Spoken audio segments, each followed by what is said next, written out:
Disse um amigo de longa data, glória a Deus também pela vida da sua esposa, que Deus continue abençoando em nome de Jesus. Glória a Deus pela vida de amigos que estão aqui nessa noite, Deus nos abençoe. Eu quero também parabenizar essa juventude, que vocês continuem sendo abençoados, cheios do Espírito Santo, e em todo o tempo, buscando a presença de Deus. Amém, meus irmãos? Você que trouxe a sua Bíblia, por favor, abra comigo lá no primeiro livro de Samuel, o capítulo de número 3, e nós vamos fazer somente a leitura de 2 versículos, que é o versículo de número 2 e o versículo de número 3. Aleluia. E o versículo de número 4, versículo de número 2, 3. E o versículo de número 4. Aleluia. Quem encontrou, diga glória a Deus. Quem não encontrou, com tudo o irmão do lado, diz para ele: me ajuda. Fica lá no Antigo Testamento, gente. Aleluia. Logo após o livro de Ruth, você vai ver aí o primeiro livro de Samuel, no capítulo de número 3. Nós vamos ler o versículo de número 2, 3 e o versículo de número 4. Quem encontrou, diga aleluia. E diz assim: e sucedeu naquele dia que, estando Eli deitado no seu lugar, e os seus olhos começavam a escurecer, pois não podia ver, estando também Samuel já deitado, antes que a lâmpada de Deus se apagasse no templo do Senhor, onde estava a arca de Deus, o Senhor chamou a Samuel e disse-lhe: eis-me aqui. Eu vou repetir mais uma vez o versículo de número 4. E o Senhor chamou a Samuel e disse-lhe, toda a igreja, por favor, eis-me aqui. Vamos de novo, porque para ensaio ficou legal.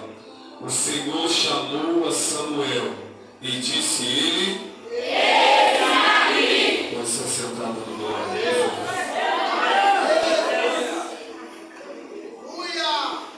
Meus irmãos, quando nós olhamos aqui para o contexto do primeiro livro de Samuel, é bem notório que nós iremos nos deparar com 2 crises instaladas. Olha que interessante.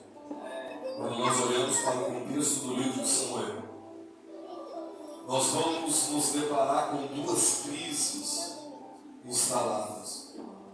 A primeira crise, aqui no primeiro livro de Samuel, se encontra no capítulo de número 1. E quando olhamos para o capítulo de número 1, nós vamos ver que esta crise está instalada dentro de uma casa, dentro de uma família, que é a família de Ana e de Eucana. A outra crise, ela está instalada no capítulo de número 2. E é interessante que a crise que está instalada no capítulo de número 2 é uma crise que agora está instalada dentro da igreja. Então, preste atenção para você guardar isso aqui, porque isso aqui é muito importante no decorrer da nossa mensagem.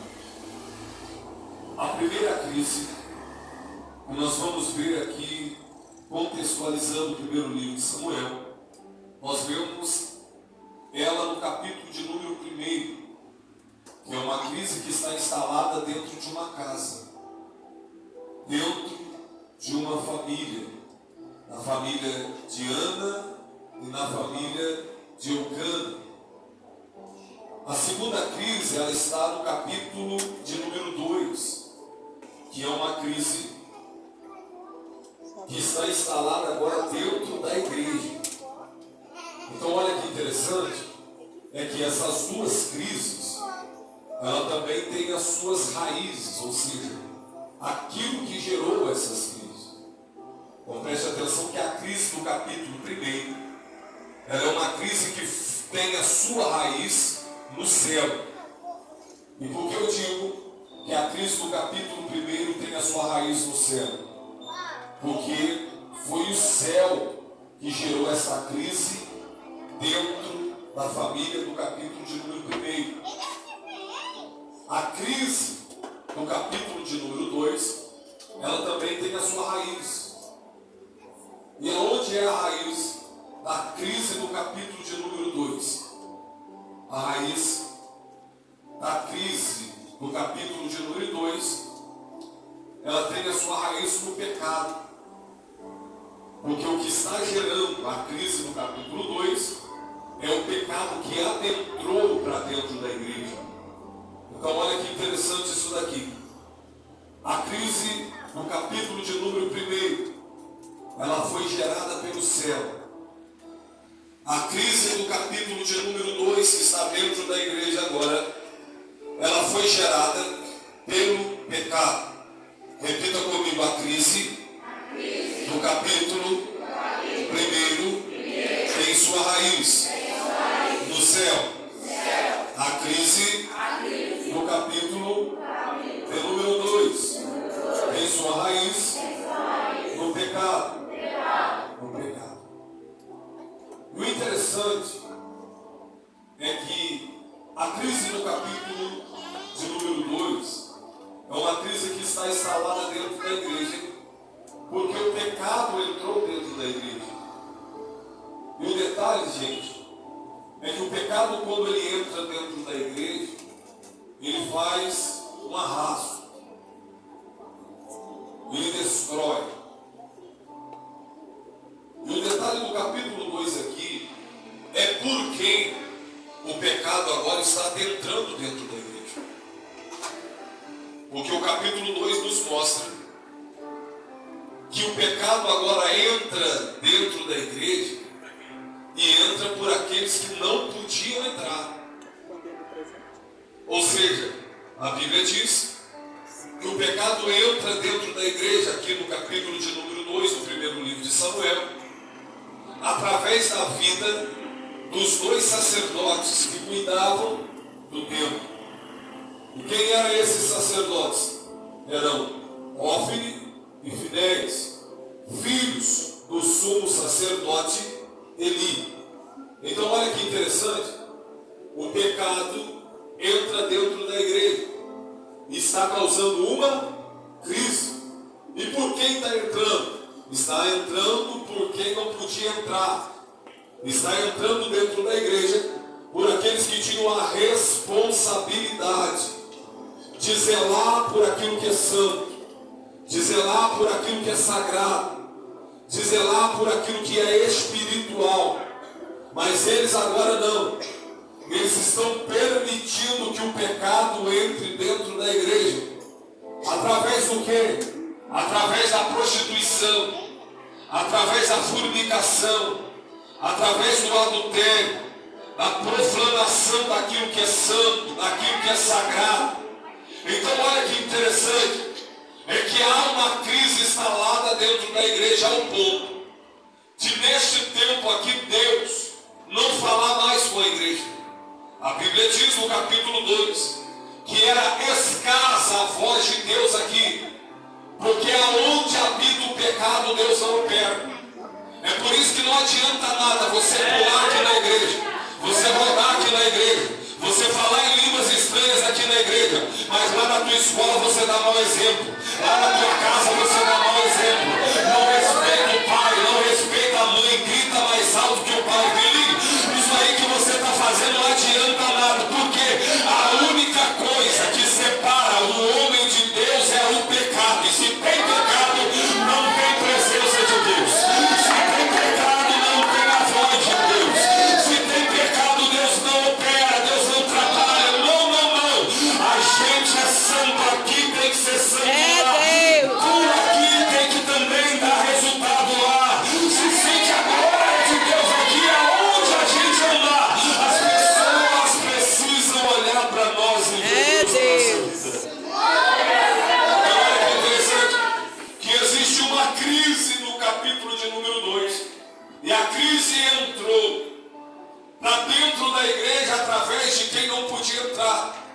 que era o sumo sacerdote, ou seja, que era um sacerdote que cuidava do templo. Isso que eu acho lindo. Por quê? Porque eles, mesmo estando em pecado, qual era o pecado de Hófni e Finéias? Sabe o que eles faziam? Eles se prostituíam com as mulheres na porta do templo. Eles adulteravam. E tem mais, sabe o que eles faziam quando iam oferecer sacrifício? Sabe que os sacerdotes, eles tinham um pastor que enfiava o garfo dentro da oferta. E aquilo que saísse na ponta do garfo, eles tinham que comer. Ou seja, eles não podiam escolher o que eles queriam comer. Se enfiou o garfo e saiu ali o osso, eles tinham que roer o osso. Se saiu carne, eles tinham que comer a carne. Só que eles estavam escolhendo a parte melhor da oferta. Eles enfiavam, se saía osso, eles voltavam. E eles pegavam uma carne, mesmo em pecado. E deixa eu dizer uma coisa para vocês, isso aqui ensina a gente. Porque quem é escolhido não escolhe aquilo que quer. Dois entenderam, vou falar de novo. Quem é escolhido de Deus não escolhe aquilo que ele quer. Quem é escolhido, se é para roer osso, ele roe osso. Se é para comer carne, ele come carne. Porque escolhido não escolhe aquilo que quer. É por isso que tem gente que não entendeu ainda. Ele vem para o evangelho e começa a enfrentar algumas dificuldades. Ele diz, por que eu estou passando? É porque você é escolhido. E escolhido não escolhe aonde quer ir. Escolhido não escolhe aonde vai. Escolhido não escolhe o que quer. Ele é escolhido, ele faz aquilo que Deus Então olha que interessante que é uma crise instalada dentro da igreja. E a crise é tão grande que os membros da igreja, aqui no capítulo 2 do primeiro livro de Samuel, eles chegam no sumo sacerdote, que é pai de Hófni e Finéias, e diz para ele, você não vai tomar nenhuma atitude. Seus filhos estão profanando. Seus filhos estão envergonhando a igreja. Seus filhos estão prostituindo com as mulheres do templo. Está comendo da oferta, daquilo que não pode comer. Só que tem uma coisa, gente. O capítulo 2 está mostrando uma crise instalada de pessoas que estão no templo e estão profanando. É por isso que eu preciso dizer algo para você, que andar de terno e gravata na rua não quer dizer nada. Ser pastor de igreja não quer dizer nada. Ser pregador de igreja não quer dizer nada. Por quê? Hófni e Finéias, sabe o que eles faziam? Era eles que mantinham o fogo aceso lá no tabernáculo onde se oferecia o sacrifício, pastor Sebastião. Era eles que mantinham a mesa com os pães da apropriação lá dentro do tabernáculo. Era eles que mantinham o altar do incenso aceso. Era eles que mantinham o candelabro, a luz acesa. Era eles que levavam o azeite para que a luz do templo não se apagasse. Era eles também que tomavam conta do Santo dos Santos, aonde ficava a Arca da Aliança, que simbolizava a presença de Deus. Fazia tudo isso, mas lá fora pecava. Fazia tudo isso, mas lá fora andava errado. É por isso que não tem esse negócio, eu sou pastor, não. Tem como ser pastor e andar no adultério. Tem como ser pregador e andar no adultério. Tem como você cantar na igreja lá fora, você dá um mau testemunho. Só que tem uma coisa, o céu tem projeto, meu irmão.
E o interessante é que ela não gera, não é porque ela nasceu estéril.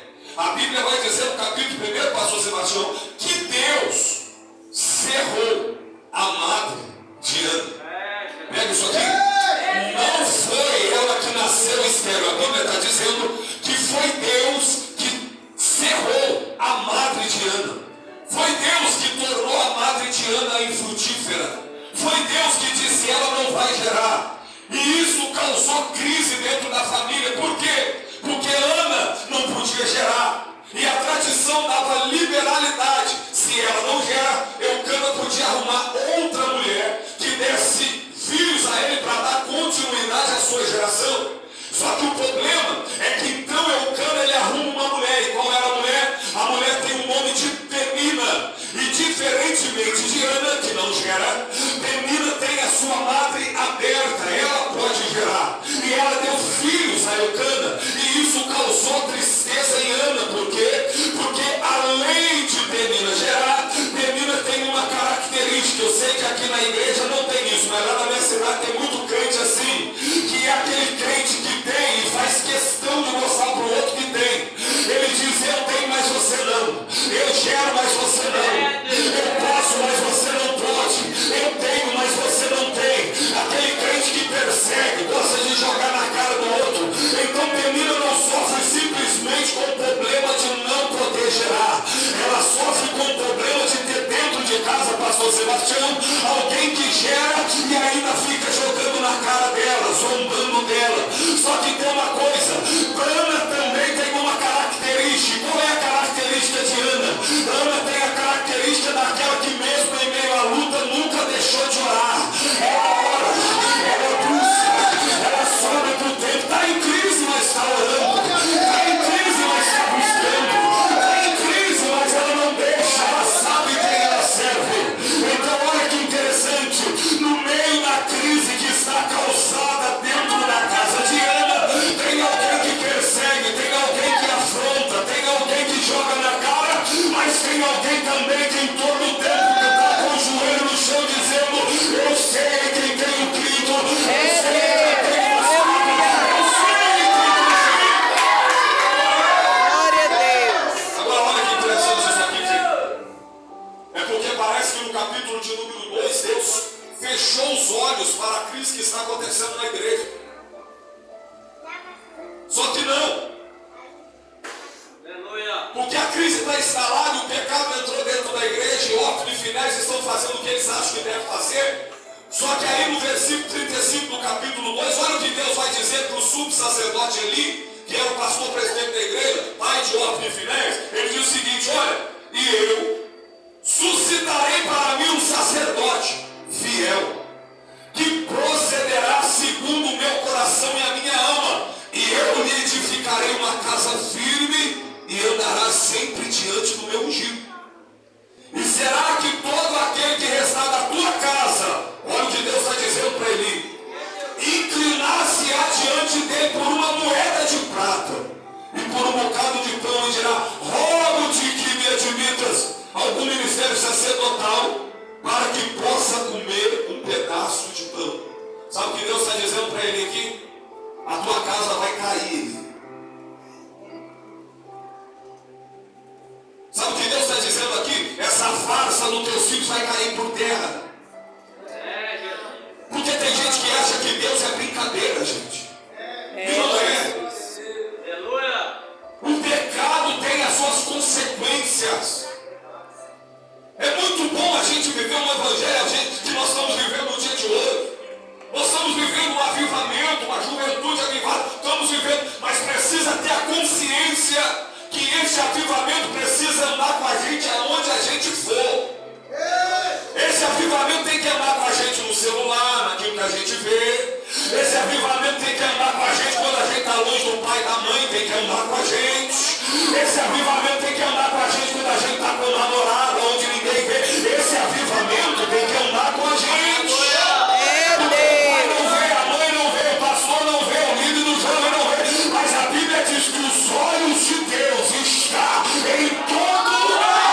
continuar assim, porque eu vou levantar alguém.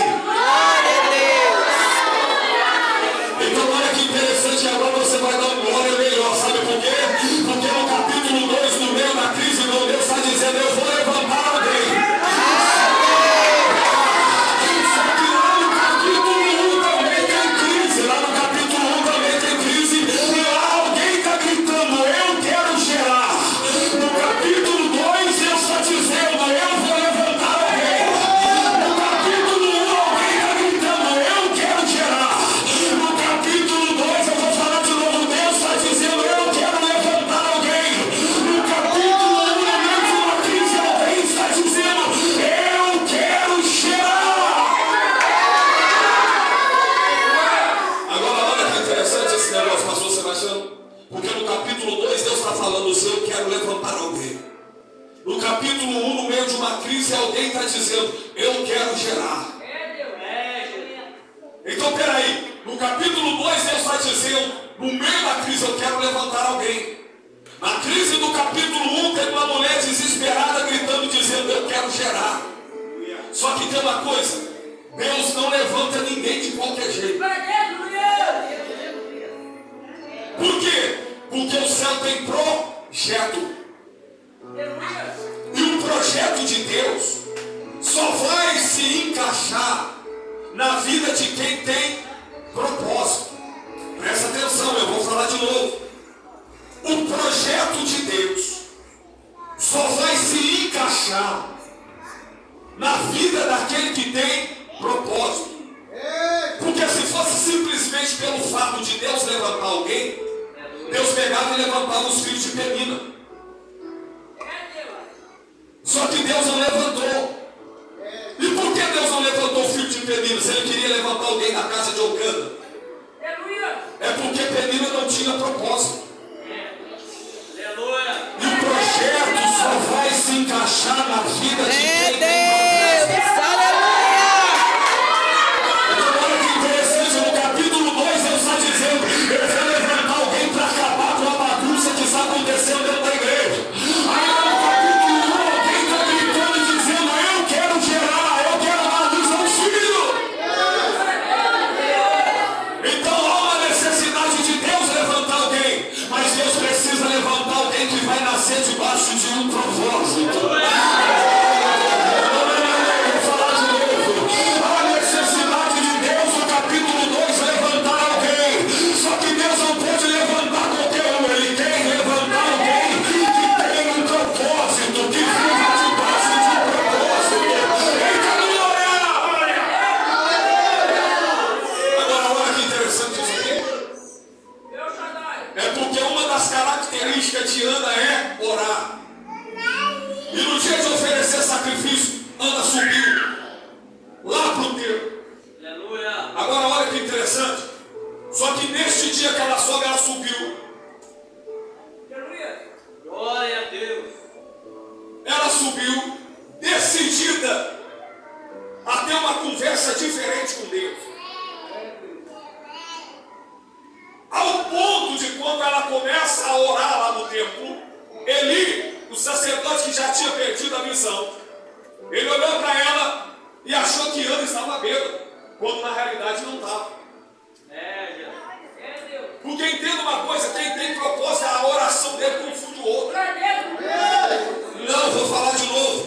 Quem tem propósito, a oração dele confunde o outro. Porque quem tem propósito não ora igual o outro ora. Quem tem propósito é diferente. Quem tem propósito, aonde ele chega, ele é diferente. E quem não está andando no mesmo nível espiritual de quem tem propósito, não consegue entender o que ele pede, o que ele ora, o que ele fala, o que ele canta, o que ele adora. Ao ponto do sacerdote olhar para Ana e dizer, tu está bêbada? Ela disse, não. A tua filha não está bêbada, mas eu estou me derramando aqui diante do Senhor. Agora, gente, olha que interessante. O interessante é a maneira que Ana ora. Porque se você olhar lá no primeiro capítulo de Samuel, no capítulo 1, a oração dela não é que chama atenção. Por quê? Ela sobe lá e ela começa a orar. E ela começa a dizer: Deus, Aleluia. oh Deus, Deus que é. me dá um filho. E eu imagino que Deus olhando lá do céu e ele dizendo: tu quer um filho? Eu preciso levantar alguém. Eu imagino que ela está dizendo: Deus, me dá um filho. Deus está olhando para ela e gritando: eu preciso levantar alguém. E ela continua a sua oração e ela diz: Deus, se o Senhor me der um filho varão, Deus olha no céu e diz: eu preciso levantar um homem mesmo, porque ele vai ser sacerdote. Só que Deus está olhando a oração dela. Deus está dizendo: eu preciso levantar alguém. Ela está indo na direção certa. Primeiro ela diz: me dá um filho, esse filho tem que ser varão. Aí Deus está olhando e dizendo: eu tenho um projeto, só que o projeto precisa encaixar com um propósito. Ela está dizendo: Deus, me dá um filho. Deus diz: eu quero levantar alguém. Ela diz: eu quero um filho varão. Deus diz: eu preciso levantar um sacerdote. Ela continua orando, ela diz: Deus, e se o Senhor me der um filho? Deus falou: opa, está melhorando. Se o Senhor me der um filho varão, eu não vou passar navalha na cabeça de Deus levantando o trono agora e dizer: parece que está sendo gerada alguma coisa no meio dessa crise. E ela continua.